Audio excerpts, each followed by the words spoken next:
Shalom semua, apa kabar? Hari ini kita akan kembali lagi ke sesi yang seterusnya bertajuk Kepimpinan dan Penyerahan seperti Kristus. Di dalam ayat Efesus 5, 22 hingga 25. Kita akan melihat bagaimana perkawinan bertentangan dengan budaya dunia melalui kepimpinan dan penyerahan yang dikehendaki Allah. Efesus 5 menekankan kepada kita peranan sebagai suami dan istri yang mencerminkan hubungan Kristus dalam gereja. Nah, peranan ini sering salah paham dalam budaya kita. Tetapi apabila dilihat melalui Injil, ia menjadi panggilan untuk kasih yang tidak mementingkan diri dan kesatuan. Mari kita baca ayat hari ini. Dari Efesus 5 ayat 22 hingga 25. Hai istri, tunduklah kepada suamimu seperti kepada Tuhan. Karena suami adalah kepala istri sebagaimana Kristus adalah kepala jemaat, tubuhnya, dan dia adalah penyelamatnya. Sebagaimana jemaat tunduk kepada Kristus, demikian juga istri tunduk kepada suami dalam segala hal. Hai suami, kasihilah istrimu sebagaimana Kristus telah mengasihi jemaah dan menyerahkan dirinya untuk jemaah itu. Di dalam konteks dan penjelasan ini mengatakan memanggil para suami untuk memimpin dengan kasih yang berkorban dan mencerminkan kasih Kristus kepada gereja. Dan para istri pula dipanggil untuk memberi penghormatan dan kepercayaan kepada suami mereka dan mencerminkan penyerahan gereja kepada Kristus. Kepimpinan dan penyerahan ini bukan tentang kawalan atau ketidaksamaan, tetapi tentang melayani satu sama lain dalam kasih dan kerendahan hati. Kedua-dua peranan memerlukan pengorbanan dan ketergantungan pada Allah untuk memenuhi panggilannya.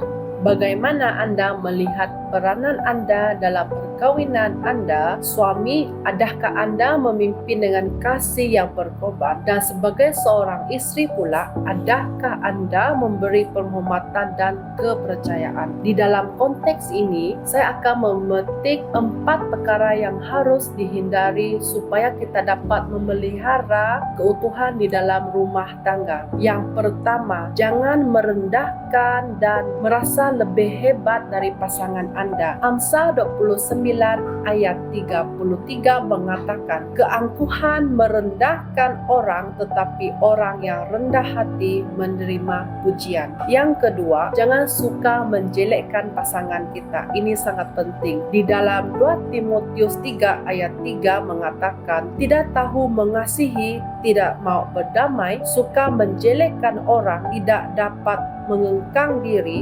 garang, tidak suka yang baik. Kita harus saling menghormati, saling berdamai dengan pasangan kita. Yang ketiga, jangan ada perasaan dendam terhadap pasangan kita. Di dalam Kolose 3 ayat 13 mengatakan, sabarlah kamu seorang terhadap yang lain, dan ampunilah seorang akan yang lain apabila yang seorang akan menaruh dendam terhadap yang lain.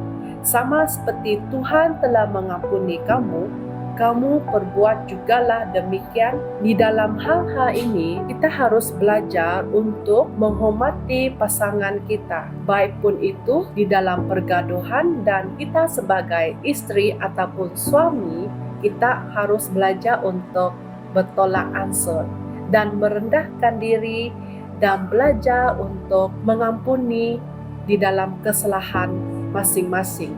Pikirkan bagaimana kasih Kristus dan kesetiaan gereja boleh membentuk sikap Anda terhadap pasangan Anda. Bagaimana Anda boleh menggunakan peranan ini untuk memperkukuhkan kesatuan dan mencerminkan kasih Allah.